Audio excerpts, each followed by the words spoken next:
Good evening friend, आप सब लोग का मेरे YouTube channel future academy by CP sir में स्वागत है। आप सभी लोग स्वस्थ होंगे, मस्त होंगे।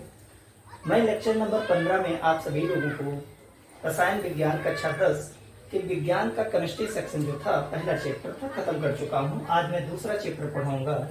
उस चैप्टर का नाम है अम्ल, क्षार एवं लवण।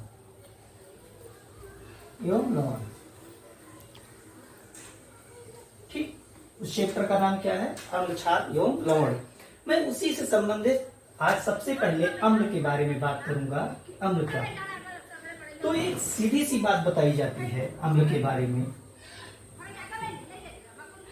कि वे सभी पदार्थ जो स्वाद में क्या होते हो, खट्टे होते हो, उन्हें अम्ल कहा जाता है। क्योंकि इस पदार्थों को सबसे पहले रसायन विज्ञान कहता है कि हमें चेक करके भी चेक करना चाहिए, लेकिन सभी पदार्थ को आप मत चखना, क्योंकि सभी पदार्थ हमारे लिए हानिकारक हो सकते हैं।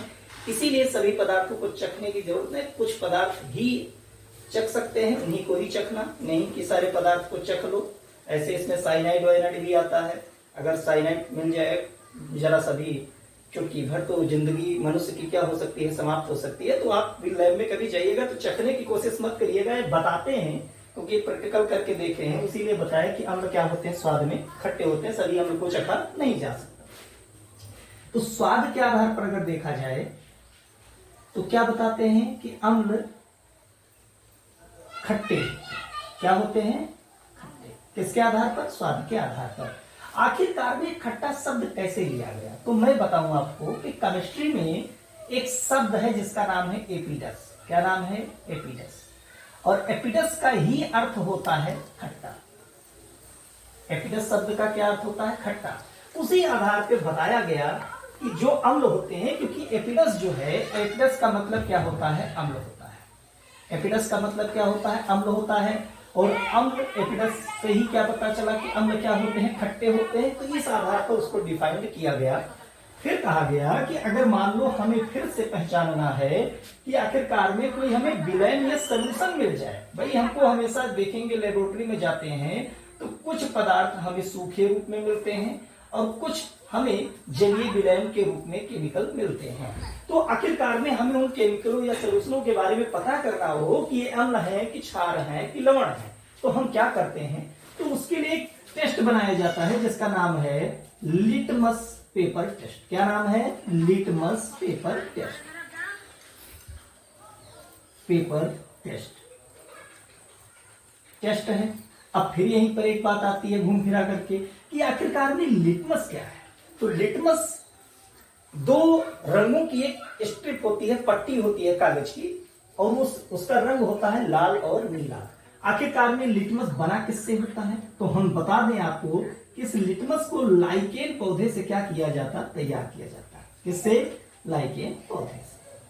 ये जानकारी योग्य बातें हैं, याद रखिएगा। कंपटीशन में भी पूछा जाता है कि लिटमस पेपर कैसे तैयार करते हैं, किस पौधे से?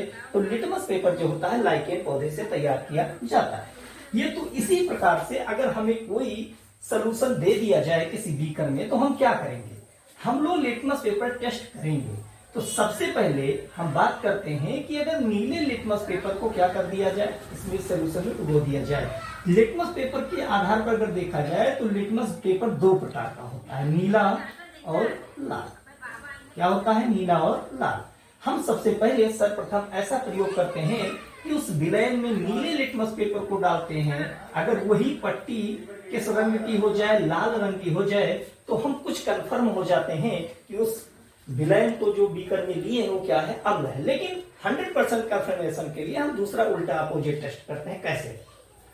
हम कहते हैं कि इसी लाल लिटमस स्ट्रिप को या पट्टी को फिर से उसी विलयन में डुबो दे। अगर उसके कलर में कोई बदलाव ना हो तो 100 का 100% हम कंफर्म हो जाते हैं कि ये दिया गया जो सोल्यूशन है उस बीकर में वो क्या है? अम्ल है।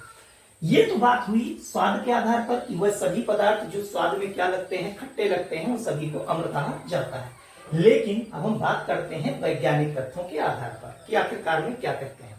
हमारे एक वैज्ञानिक थे, उनका नाम था आर्हीनियस। आर्हीनियस ने इन्हीं अम्ल, क्षार और लवण के बारे में एक सिद्धांत प्रस्तुत किया। उस सिद्धांत में उन्होंने कहा कि वह पदार्थ आर्हीनियस के अनुसार मैं बात करता हूं, अम्ल की परिभाषा लिखना चाहे तो लिख लीजिएगा। आर्हीनियस के अनुसार अम्ल की जो परिभाषाएं हैं क्या है, आर्हीनियस के अनुसार अम्ल की परिभाषा दी गई कि वह सभी पदार्थ, मैं सभी इसलिए जोड़ता हूं क्योंकि जो वही पदार्थ आपको जो चाहते हैं वो देंगे, सभी मतलब बाकी हुए पदार्थ नहीं दे सकते। तो हम कहते हैं कि अगर वह सभी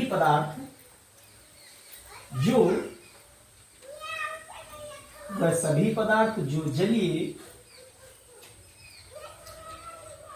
विलयन में H+ आयन देते हो, फिर से याद रखिएगा कौन से ion, H+ ion, H+ ion देते हो, उन विलयनों को क्या कहा जाता है, अम्ल कहा जाता है। तो वह सभी पदार्थ जो जलीय विलयन में H+ आयन देते हैं, H+ आयन देते हैं, क्या कहलाते हैं, अम्ल कहलाते हैं।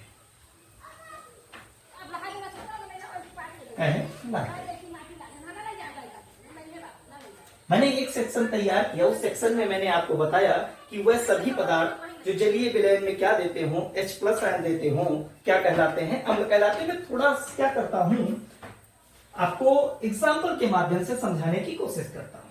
हम सभी लोगों को पता है कि H2SO4 एक प्रकार का क्या है, जलीय विलयन, जिसको हम तेजाब के नाम से जानते हैं या इन्हीं को सल्फ्यूरिक अम्ल कहा जाता है। ये सल्फ्यूरिक अम्ल जो होता है ये जलीय विलयन में क्या करता है, अपने H+ आयन को रिलीज करता है। तो क्या बनाता है, 2H+ प्लस SO4 माइनस 2 या 2- इसको लिखा जाता है। लिखने का सही तरीका यही है कि SO4 2- लिखा जाए, -2 नहीं लिखते हैं। तो हमने अभी देखा इस एग्जाम्पल के तौर पे कि H2SO4 एक जलीय विलयन है जो टूट करके उसी जलीय विलयन में क्या प्रोड्यूस कर रहा है, H+ आयन प्रोड्यूस कर रहा है। तो इससे हमें डिफिनीशन में भी समझ में आया कि वह सभी पदार्थ या वह सभी जो जलीय विलयन में क्या देते हो, H+ आयन देते हो, क्या कहलाते हैं, अम्ल कहलाते हैं। वह सभी जो जलीय विलयन में H+ देते हो क्या कहलाते हैं, हम एक छोटी सी परिभाषाएं, परिभाषाओं का स्टैंडर्ड अगर बढ़ाना चाहें तो बढ़ सकता है कि वह सभी पदार्थ जलीय विलयन में, या फिर मैंने वही बात कही है कि वह सभी जो जलीय विलयन में क्या देते हो, H+ देते हो या देते हैं, क्या कहलाते हैं, अम्ल कहलाते हैं। तो मैं आशा करता हूं कि आप सभी लोगों को ये टॉपिक्स अच्छे से क्या हो गया होगा, समझ में आ गया होगा। मैं इसी के साथ कहना चाहता हूं कि आप निरंतर क्या करें, प्रयास करते रहे। जो आपकी उम्र है वो प्रयासरत होनी चाहिए, क्योंकि आप अपनी जिंदगी में अगर सफल होना चाहते हैं तो प्रयास कभी बंद ना करें, क्योंकि